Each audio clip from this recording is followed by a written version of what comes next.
में अलग मिलेगा, साउथ इंडिया में अलग मिलेगा। तो आपका उस समय का जो भी सीजनल चीज़ें हैं वो लें। बहुत ज़्यादा आपको वेस्टर्न कोई चीज़ें लेने की ज़रूरत नहीं है, बिकॉज़ वो हर इंसान को उस तरह का जो एटमॉस्फेयर है उसके अकॉर्डिंग उसको डाइट चाहिए, वही डाइट चाहिए। अभी आपने जैसे बोला ना कि ज़्यादातर हमें वेस्टर्न या कहीं और के कल्चर से इफेक्ट होने से या इम्पैक्ट, हमें कोई और कल्चर हमें इम्पैक्ट करे, इन्फ्लुएंस ना करे। हाँ, इन्फ्लुएंस ना करे। उससे बेटर ये होगा कि हमारे लिए कि हमारा जो अपना सीजनल फ्रूट है या जो भी हमें जो अवेलेबल है, हम उससे भी बहुत अच्छी डाइट ले सकते हैं। इसी से मुझे एक चीज़ याद आई, गट हेल्थ की जब हम बात करते हैं तो एक फूड होता है कि जैसे कि किमची में, किमची कोरियन से आ रखी है, फर्मेंटेड फूड्स में बोलते हैं। आजकल कोरियन कल्चर बहुत ज्यादा ट्रेंडिंग में है। तो इस तरीके की जो फर्मेंटेड पैकेजिंग फूड्स होते हैं जो हम बाहर से लेते हैं, जैसे किमची हो गई, तो वो क्या हमारे डाइजेशन के लिए अच्छे होते हैं कि सिर्फ और सिर्फ एक हम देख रहे हैं कि हम ट्रेंडिंग के चक्कर में ले रहे हैं? ये हमें सबसे ज़रूरी है। देखिए, एक तो सीजनल और रीजनल, मतलब जो सीज़न में अवेलेबल हो, और एक रीजनल, आप जिस एरिया में रहते हो वहाँ आसानी से अवेलेबल हो। ऐसा नहीं है कि वो बाहर से आपको, क्योंकि सीजनल रीजनल इसीलिए बना हुआ है ना कि भाई वो सबके लिए सब अवेलेबल हो जाए। तो कई बार क्या होता है, हम सोचते हैं जो पैकेज्ड आ रही है, बाहर से आ रही है, मेरे लिए ठीक नहीं है। ना ना ना, ऐसा प्रैक्टिकली बिल्कुल उसका और वो प्रैक्टिकली पॉसिबल भी नहीं है ना। हमेशा आप कैसे लेकर उसको घूम सकते हो अपने साथ उस तरह से, और आप ट्रैवल कर रहे हो, कहीं और जा रहे हो, तो आप कैसे उस चीज़ को, आपको लगता है आप उसको यूज़ करके देख लीजिए, आपको बेनिफिट है, बट वो प्रैक्टिकली पॉसिबल नहीं है। प्रैक्टिकली तो यही पॉसिबल है कि आप जहाँ जिस भी एरिया में रहते हो वहाँ पर आपको जो भी चीज़ इस तरह की मिलती है, अब फर्मेंटेड कोई भी चीज़ हो, अब फर्मेंट सबसे इजी वे में तो आप बताइए दही और आपको लस्सी वगैरह ये सब मिल जाती है, तो वो आपके लिए बेटर है। बट इसमें एक चीज़ आपको अंडरस्टैंड देखिए करने की ज़रूरत है। सबसे पहले तो कुछ ऐसी चीज़ करनी है जो आपके गट को डिस्टर्ब ही ना करे ना। प्रिवेंटिव चीज़ों का पहले ज़्यादा ध्यान रखना है। हम कई बार क्या होता है कि गट को बहुत डिस्टर्ब कर देते हैं, फिर उसके बाद कोशिश करते हैं अब इसको मैं करेक्ट करूं। तो गट के लिए, गट को हेल्दी रखने के लिए कुछ चीज़ें हैं जिनको सबको फॉलो करना है। फर्स्ट थिंग, गट को हेल्दी रखने के लिए नींद बहुत ज़रूरी है हमारी। अगर आपने कितने भी प्रोबायोटिक खा लो, कितनी भी किमची खा लो, कितने भी कोरियन प्रोबायोटिक आप खा लो, पर नींद ठीक नहीं है तो गट डिस्टर्ब रहेगा। फर्स्ट थिंग, ठीक है। अगर आप मूवमेंट नहीं करते हैं, आप चलते फिरते नहीं हैं, आपका बहुत ही सेडेंटरी लाइफस्टाइल है, तो आप फिर कितने प्रोबायोटिक खा लो कोई असर नहीं है। गट को मूवमेंट करना बहुत पसंद है, तो मूवमेंट थोड़ी ज़रूर करनी है सुबह उठते ही। गट को सनलाइट बहुत पसंद है, आप बिल्कुल अंदर ही रहते हो और थोड़ा भी धूप का एक्सपोजर नहीं ले रहे, तो फिर आपकी गट डिस्टर्ब रहेगी। गट को मीठा बिल्कुल पसंद नहीं है। आप फिर मीठा बहुत ज़्यादा खा रहे हो, आप प्रोबायोटिक खा लो तो कोई फ़ायदा ही नहीं है ना। गट को ऑयली फ्राइड बहुत ज़्यादा पसंद नहीं है, तो अगर आपने वो खिला दिया तो पहले हमें ये देना है कि मैं गट में क्या चीज़ डाल रहा हूँ। मैंने ऐसा कुछ डाला तो फिर मैं कितने भी प्रोबायोटिक, उसका कोई असर ही नहीं आएगा। गट को एंटीबायोटिक पसंद नहीं है, गट को पेन किलर्स पसंद नहीं है, कि ऐसा नहीं कि थोड़ी थोड़ी देर में अच्छा मुझे सर दर्द हो रहा है एक पेन किलर खा लिया, मेरा पेट दर्द हो रहा है मैंने तो पहले कोशिश करनी है कि थोड़ा डाइट वाइट को ठीक करके फिर करूँ। अगर बहुत ही ज़्यादा डॉक्टर ने एडवाइस किया तो आप उसको ले लो, बट इन सब चीज़ों से हम डिस्टर्ब ना करें अपनी गट को।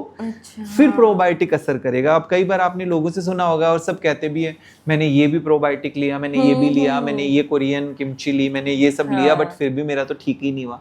पहले तो चीज़ों को फिक्स करो, नींद ठीक करो, एक्सरसाइज करो, मूवमेंट करो, सनलाइट लो, मेडिटेशन करो, है ना, और डाइट में से कुछ ये चीज़ों को आप वो करो, हटाओ उन चीज़ों को, तो तब आपकी गट हेल्थ ठीक रहेगी। अभी आपने बोला जैसे कि नींद लो, नींद कहीं ना कहीं अपनी एक्सरसाइज करो और नींद लो। आपने कहा आजकल बहुत ज़्यादा ना स्लीप ट्रैकिंग एप्स आप देखेंगे या वॉचेस आ गई है कि आपकी स्लीप, आपने कितने घंटों की नींद ली है, आपने सब मेज़र करने के लिए। तो जो इस तरीके के जो डिवाइसेस है जो हम पहनते हैं, तो क्या हम इससे अपने स्ट्रेस लेवल भी मेजर कर सकते हैं?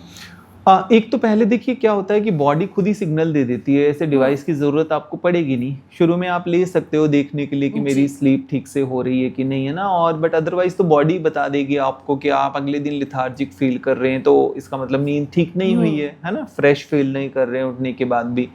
रही बात स्ट्रेस को मेजर कर पाए कि नहीं, स्ट्रेस को मेजर करने का तो सबसे साइन है वो आपकी बॉडी सिग्नल देगी ना। अगर आप स्ट्रेसफुल हैं, आपको नींद ठीक नहीं आ रही, तो इसका मतलब कोई ना कोई स्ट्रेस है। गट ठीक नहीं है तो कोई ना कोई स्ट्रेस है ना। तो बॉडी सिग्नल देती रहेगी, तो उसके लिए कोई डिवाइस की ज़रूरत नहीं है। हो सकता है डिवाइस आपको बताए कि नहीं स्ट्रेस नहीं है, पर आप खुद फील कर पा रहे हो, तो वो तो सबसे, उसमें तो सबसे बड़ा ये है कि मुझे अपनी फीलिंग्स को देखना है कि मेरी बहुत ज़्यादा सैड वाली फीलिंग आ रही है, लो वाली फीलिंग आ रही है ना। तो अपनी फीलिंग्स को, तो उसके लिए कोई, मुझे नहीं लगता कोई ऐसे डिवाइस की ज़रूरत पड़ेगी।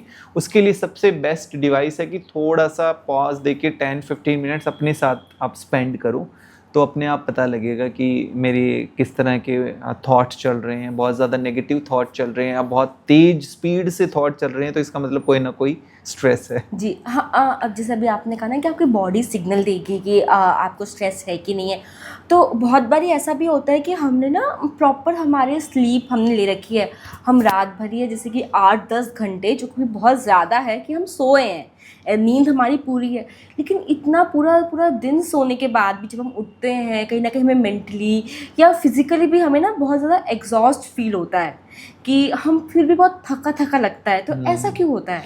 ऐसा इसलिए होता है, देखिए नींद अगर आपने पूरी कर ली, एक तो पहली बात ये देखनी है कि क्या मैं डीप स्लीप में गया हूँ, है ना। एक 8 घंटे में सो गया, क्वांटिटी तो मेरी पूरी हो गई, क्या क्वालिटी ऑफ स्लीप रही। कई बार आपने ऐसा महसूस किया होगा, और हमारे व्यूअर्स ने भी ऐसा फील करा होगा ज़रूर, कि हम 4-5 घंटे ही सोए बट हम बहुत ही फ्रेश फील कर रहे हैं, तो इसका मतलब हम डीप स्लीप में गए। पर अगर हम 8 घंटे सो भी रहे हैं और 8 घंटे सोने के बाद भी हम फ्रेश फील नहीं कर रहे, तो इसका मतलब हम डीप स्लीप में नहीं गए, मतलब हम डेल्टा वाले फेज में नहीं गए। और ऐसा अक्सर इसलिए होता है कि बार बार हम मोबाइल देख रहे हैं, तो स्लीप साइकिल डिस्टर्ब हो रही है। तो ये देखना ज़रूरी है कि क्वांटिटी से ज़्यादा क्वालिटी ऑफ स्लीप इंपॉर्टेंट है। क्वालिटी ऑफ स्लीप को ठीक रखने के लिए ज़रूरी है कि शाम को सोते वक्त एक तो खाना थोड़ा जल्दी खा लें, क्योंकि खाना अगर आप लेट खाएंगे तो फिर हमारा पूरा एनर्जी डाइजेस्टिव सिस्टम की ओर चली जाएगी खाने को डाइजेस्ट करने के लिए। सेकंड, सोने से पहले कुछ अच्छा कंटेंट पढ़ के, सुन के, देख कर ही सोना है, वो आपकी नींद को ठीक रखेगा। थर्ड, आपको ये करना है कि बहुत ज़्यादा वाटर इनटेक वगैरह नहीं करना, नहीं तो आप बार बार वॉशरूम जाएंगे तो स्लीप आपकी डिस्टर्ब होगी। रूम का टेम्परेचर बहुत ज़्यादा ना हो, जैसे बहुत ठंडा या बहुत गर्म या ह्यूमिडिटी, थोड़ा सा रूम का टेम्परेचर ठीक रखना है। थोड़ा सा ये ध्यान रखना है कि डार्कनेस होनी चाहिए रूम में, क्योंकि लाइट है वो भी स्लीप को डिस्टर्ब करती है। तो ये कुछ स्लीप हाइजीन है, इसको फॉलो करना है क्वालिटी ऑफ स्लीप को इम्प्रूव करने के लिए। फिर भी ये सब करने के बाद भी आपको लगता है सुबह आप उठ रहे हैं बट आप फ्रेश फील नहीं कर रहे, तो कुछ विटामिन की डेफिशिएंसी हो सकती है, बॉडी में कुछ कमियां हो सकती है, माइक्रो मैक्रो न्यूट्रिएंट्स की डेफिशिएंसी हो सकती है, विटामिन डी, B12, थायराइड की प्रॉब्लम हो सकती है, आयरन की डेफिशिएंसी हो सकती है। तो ऐसा एक बार डॉक्टर से मिलके अपना चेकअप कराएं, और अगर ऐसी कोई कमी है तो अपनी न्यूट्रिशनल डेफिशिएंसीज को ठीक करें, तो उससे आपकी नींद ठीक हो जाएगी। जी, जैसे कि अभी आपने कहा कि विटामिन्स की कमी हो सकती है ना, और आजकल तो मैं बोलूँगी मल्टी विटामिन्स या सप्लीमेंट्स वगैरह का बहुत ज़्यादा लोग जो है इसे कंज्यूम कर रहे हैं।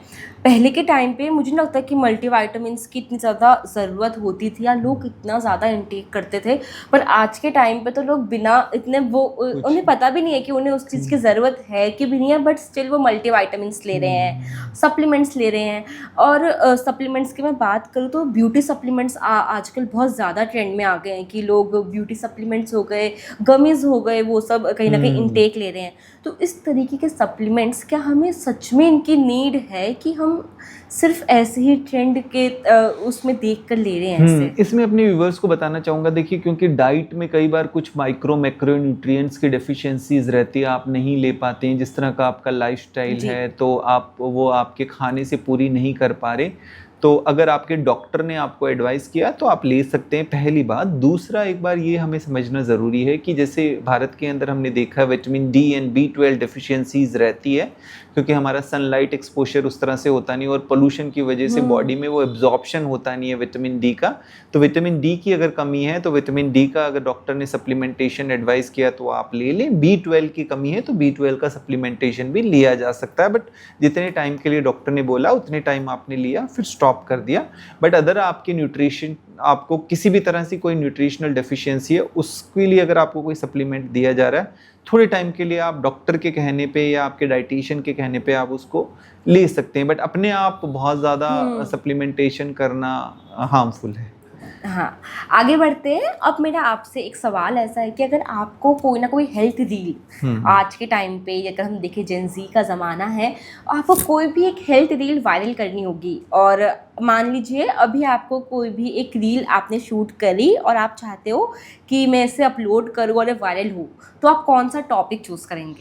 मैं इसमें टॉपिक चूज़ करूँगा कि फिट दिखना बाहर से ज़्यादा इम्पॉर्टेंट है, अंदर से हम कैसे हैं, है ना? बिकॉज़ बाहर से आपने देखा होगा बहुत सारे बॉडी बिल्डर्स हैं और एस्थेटिकली वो बहुत अच्छा दिख रहे हैं, पर अंदर क्या चल रहा है? तो मुझे ये कोशिश करनी है और ये टारगेट करना है, और मैं उस रील पे काम करूँगा कि मैं अंदर और बाहर से कैसे फिट, अंदर से फिट रहूँ और बाहर से फिट दिखूँ। जी, हमने देखा जैसे कि आजकल बहुत ज़्यादा लाइफस्टाइल रील्स वगैरह पे दिखी जाती है कि बच्चों की लाइफस्टाइल कैसी है, जेनजीज की लाइफस्टाइल कैसी है। तो ऐसा लाइफस्टाइल जो मिस्टेक, बहुत बड़ी बिगेस्ट मिस्टेक जो हम लोग कर रहे हो अपनी लाइफस्टाइल पे और हमें अंदाज़ा ना हो उस चीज़ का। हाँ, सबसे ज़्यादा हम अपनी स्लीप को डिसरप्ट कर रहे हैं, नींद ठीक नहीं ले रहे, और जितनी भी रिसर्च आई है वो ये शो कर रही है कि हम स्लीप डिप्राइव्ड हैं इंडिया में, खासतौर पे जेन ज़ी वगैरह। तो नींद को हमने बहुत ज़्यादा अंडर एस्टिमेट कर दिया है, और हम इस चीज़ को प्राउड फील करते हैं कि मैं तो 2 घंटे ही सोती हूँ, मैं तो 4 घंटे ही सोती हूँ। तो मैं इसके ऊपर सबसे ज़्यादा, बिकॉज नींद आपकी पूरी हेड से लेके टो तक बॉडी के लिए बहुत ज़्यादा ज़रूरी है। बहुत सही बात बोली आपने। कहीं ना कहीं ये ना एक बहुत ज़्यादा प्राउड हो जाता है। हाँ, सेंस ऑफ बहुत ज़्यादा, हमें बहुत ज़्यादा प्राउड फील होता है कि मैं तो सिर्फ 2 घंटे सोई। और इसको ना लोग बहुत वैसा कि मैंने रात 4 बजे तक मैंने रील देखी, स्टिल में 6 बजे उठ गई कि मैं नेक्स्ट डे, और उनको कुछ बोलो तो उनको लगता है मैं कम से कम उठ तो गई, और तुम तो रात को 10 बजे सो के भी 8 बजे नहीं उठते। 8 बजे नहीं उठते, और कोई सोता है तो ये तो बहुत ज़्यादा सोता है, लेजी है ये, तो ये सब, तो ये आई थिंक सबसे बड़ा एक मिथ है। और आपके बॉडी, आपका मेंटल हेल्थ के लिए बहुत ही ज़्यादा, मतलब अगर आपकी नींद ठीक नहीं है तो फिजिकल हेल्थ तो अफेक्ट होगी, मेंटल हेल्थ भी अफेक्ट होगी। डिप्रेशन, एंजाइटी बिल्कुल आपकी नींद से लिंक्ड है। ओह अच्छा। यस। एक वेलनेस मंत्र, या फिर जो आप किसी भी एक मंत्र के बेस में एक सेंटेंस, लाइन या फिर कोई इमोजी, अगर किसी के भी थ्रू अगर आप हमारे व्यूअर्स को बताएं। ओवर ईटिंग नहीं करनी व्यूअर्स को मैं ये बोलूँगा, और हंगरलेस ईटिंग नहीं करनी, मतलब भूख नहीं लगी है तो भी बस वैसे ही मेरे को अच्छा लगता है खाना तो मैं खा ही जा रहा हूँ, तो वो नहीं करना। अभी मैं कल परसों ही सुन रहा था, किसी का बर्थडे था, वो कह रहे थे कि वहाँ पर ना ऑफर है, वहाँ 100 रुपये में बहुत सारी चीज़ें मिल रही है। सो इट्स लाइक दैट, भाई पेट तो आप ही का ही है ना। तो एक तो हंगरलेस ईटिंग नहीं करनी, एक ओवर ईटिंग नहीं करनी, क्योंकि वो सबसे बड़ी आजकल प्रॉब्लम जी। और आप जैसे बोला ना कि हंगर ईटिंग नहीं करनी है, हंगरलेस, जब भूख नहीं लगी तो भी खाते रहे। हाँ, मतलब कि अगर मैं एक बात बताऊं आपको कि पहले के टाइम पे अगर हमें भूख लगती थी, मम्मी पापा लोगों की बात करूँ तो वो लोग शायद ना फ्रूट्स वगैरह लेते थे। और अगर आज अगर मैं सिर्फ रील ही देखूं, ये बहुत कॉमन चीज़ है कि हम रील भी क्या, हमने एक मूवी ही देख रहे हैं फ़ोन पे, आजकल तो सब फ़ोन पे देखते हैं, तब भी हम सिर्फ एक मूवी देखने के लिए भी 10 तरीके के स्नैक्स रख देंगे, और वो स्नैक्स शायद हम ना भी खाए, पर कहीं ना कहीं फ़ोन देखते देखते कोई मूवी देखते देखते हम वो कब खा जाते हैं कि हमें पता भी नहीं चलता, जबकि हमें भूख भी नहीं होती है इतनी, बट स्टिल हम उसे कंज्यूम करते हैं। एक तो वो अनकॉन्शियसली हम खा रहे हैं ना, बिकॉज हमारी भूख तो लग नहीं रही, तो माइंड तक सिग्नल ही नहीं जा रहा, तो हमें पता ही नहीं, तो हम खाए जा रहे हैं। तो वो अनकॉन्शियस एक तो ईटिंग नहीं करनी। दूसरा, अगर आपको लगता है कि आप कर भी रहे हो कि खाना है आपको, तो बस ये ट्राई करो कि जैसे मैं खुद भी करता हूँ, हेल्दी स्नैकिंग। अच्छा। है ना, आप कर रहे हो, आप बैठे हो, आपको लग रहा है कि नहीं मुझे कुछ ऐसा खाना है कुछ, तो हेल्दी स्नैकिंग करो। हेल्दी स्नैकिंग में कुछ भी रोस्टेड चीज़ें ऐसी रख सकते हो, है ना, मतलब बिकॉज हम ये नहीं कहेंगे कि आपने ये बंद कर दिया तो फिर कुछ सब्स्टिट्यूट तो होगा ना, तो हेल्दी सब्स्टिट्यूट रखो आप इस तरह का। ये आप स्प्राउट रख लो, आप कोई भी ऐसा रोस्टेड चीज़ रख लो, आप ड्राई फ्रूट्स वगैरह रख लो, ऐसी चीज़ आप कर सकते हो, तो उसका सब्स्टिट्यूट आपको ज़रूर रखना है। ओके, अब आप मुझे एक ऐसी देसी हेल्थ टिप बताओ जो कि शायद हमारी दादी नानी के टाइम से चलती आ रही है और आज भी वो साइंटिफिकली वैलिड है। हल्दी, टर्मरिक के ऊपर जिस तरह से काफ़ी रिसर्च हुई है, वो एंटी इन्फ्लामेटरी है और एंटीबायोटिक का रोल प्ले करती है ना, एक आयुर्वेद हर्बल की तरह से हम उसको यूज़ करें। तो हल्दी का, टर्मरिक का हम सही तरीके से अगर इस्तेमाल करें, नेचुरल है, तो वो हमारे ओवरऑल बॉडी की इन्फ्लेमेशन वगैरह को कम करता है, तो उसको हम कैसे भी यूज़ कर सकते हैं। तो हल्दी को मैं कहूँगा कि वो यूज़ करनी चाहिए सबको, टर्मरिक। जी। अब एक ऐसी चीज़ बताया आप मुझे, जैसे कि हमने बहुत बार देखा है कि लोग जो है जिम बहुत ज़्यादा जाते हैं और वर्कआउट वगैरह का बहुत ज़्यादा आजकल लोगों को क्रेज़ है कि जिम तो लोग 1-1 घंटा सुबह शाम कहीं ना कहीं हमने देखा है, लड़के तो बहुत ज़्यादा ही और लड़कियां भी आजकल बहुत ज़्यादा जा रही है। तो क्या बिना वर्कआउट के भी हम सिर्फ एक हेल्दी डाइट से फिट रह सकते हैं? हाँ, देखिए जो जाते हैं जिम वो तो अच्छी बात है, एक अच्छी हैबिट है, पर जो नहीं जाते तो बस उनको एक चीज़ अंडरस्टैंड करने की ज़रूरत है कि देखिए हमें मसल हेल्थ का भी ध्यान रखना है, क्योंकि जेन जी में और अभी आजकल हमारे यंग अडल्ट है, बच्चे हैं, उनकी मसल बहुत ज़्यादा वीक है ना। तो हमें मसल बनाने के लिए, मसल हेल्थ के लिए हमें वेट कुछ ना कुछ उठाना है। तो अगर आप जिम नहीं जा रहे तो थोड़ा बहुत वेट वगैरह आप अपने पास रखिए, अपने रूम में रखिए और उसको थोड़ा सा वेट लिफ्टिंग वगैरह आप ऐसी एक्सरसाइज करिए, और ये बहुत ज़्यादा ज़रूरी है for your muscle health. And दूसरा ये है कि जैसे हम प्रोटीन डाइट कहते हैं, तो प्रोटीन डाइट और मसल हेल्थ, ये दोनों आपको एस्थेटिकली बॉडी को अच्छा दिखने में आपको काफ़ी हेल्प करती है। ओके। सर, जैसे कि हमने बहुत बारी देखा है कि बहुत से लोग ऐसे होते हैं जिनकी कहीं ना कहीं जो अगर हम बोले डाइट में उतनी ज़्यादा शुगर या वो चीनी कंज्यूम नहीं कर रहे हैं, नॉर्मल लेवल की, जिसकी चाय पी ली, जो कि नॉर्मली हम देखिए तो सभी पीते हैं, बट स्टिल उन्हें डायबिटीज़ हो जाती है। तो अगर आपकी डाइट में शुगर का लेवल ज़्यादा नहीं है, स्टिल आपको डायबिटीज़ हो सकती है? हाँ, शुगर खाना वैसे और डायबिटीज़ का तो कोई लिंक ऐसा नहीं है ना, कि कोई ज़्यादा चीनी खा रहा है या उसको डायबिटीज़ हो गई।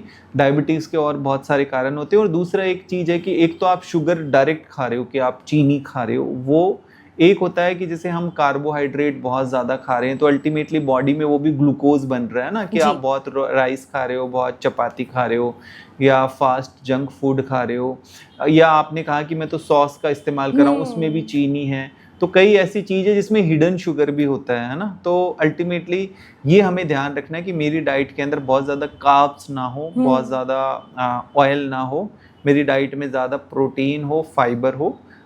और दूसरा डेफिनेटली आपको अपनी एक्टिव लाइफस्टाइल रखनी है, सेडेंटरी लाइफस्टाइल नहीं करनी। एक्सरसाइज नहीं भी कर रहे तो ऑफिस में भी मूवमेंट करते रहना है थोड़ा बहुत, जितना हो सके स्टेयर्स का इस्तेमाल करो। अगर डेस्क जॉब है तो बीच बीच में उठते रहो, चलते फिरते रहो, एक्टिव तो एटलीस्ट रखो अगर आप अलग से एक्सरसाइज नहीं कर रहे तो। और ओवर ईटिंग मत करो। फिर अगर आप बर्न नहीं कर रहे हो उस कैलोरीज को और आप एक्सरसाइज करना भी नहीं जाना चाह रहे कहीं, तो बेटर है कि जो भी आपका स्केड्यूल है उसमें अपने आप को थोड़ा मूवेबल रखो, मूवमेंट, क्योंकि बॉडी को मूवमेंट बहुत ज़्यादा पसंद है। जी। आजकल जैसे कि ना मार्केट में बहुत सारे शुगर फ्री ड्रिंक मिल रहे हैं हमें, जैसे कि अब तो बहुत डाइट कोक भी आ गई है। तो जो इस तरीके के शुगर फ्री ड्रिंक्स हमें जो मार्केट में मिल रहे हैं, वो रियलिटी में हमारी हेल्थ के लिए अच्छे हैं कि वो सिर्फ एक मार्केटिंग स्ट्रैटेजी है? देखिए शुगर फ्री, क्योंकि शुगर कई नाम से होती है, अराउंड 20 से ज़्यादा शुगर्स के डिफरेंट नाम हैं। तो कई बार हम वो अंडरस्टैंड ही नहीं कर पाते क्योंकि हमें लेबल ठीक से रीड करना नहीं आता है ना। तो कोशिश तो ये करनी है जितना आप अवॉइड करें, पर अगर आप लेते भी है इस तरह का कोई, तो अपने आप को एक्टिव ज़रूर रखें ताकि उसको आप बर्न कर पाएँ। बट ये है कि कई बार लोग कह देते हैं कि नहीं मैं तो शुगर खाता नहीं हूँ, पर अगर आप ओवरऑल देखेंगे थोड़ा सा इंट्रोस्पेक्ट, तो कई बार आप बिस्किट्स खा रहे हैं, कुछ और चीज़ें खा रहे हैं, तो उसके ज़रिए बॉडी में जा ही रहा है शुगर इंटेक। तो थोड़ा सा अपनी लेबल्स को जो रीड करने की आपको नॉलेज है उसको थोड़ा सा और इन्हेंस करना है, क्योंकि शुगर ज़रूरी नहीं हो शुगर के नाम से लिखा होगा, वो किसी और नाम से भी लिखा हो सकता है। तो लेबल को रीड करना आप ठीक से सीखें। जी। अब मेरा एक लास्ट सवाल आपसे ये है कि आप एक ऐसी मेंटल हेल्थ टिप दें जो कि हमारी फिजिकल हेल्थ को भी इम्प्रूव करे। हाँ, तो मेंटल हेल्थ टिप के लिए देखिए, एक तो सुबह आपने अच्छा कुछ पढ़ लिया, सुन लिया, देख लिया, ऐसे ही रात को एक तो सुबह उठते टाइम ज़रूर, और एक रात को सोते वक्त ज़रूर करना है, क्योंकि उस टाइम हमारा सबकॉन्शियस माइंड एक्टिवेट है।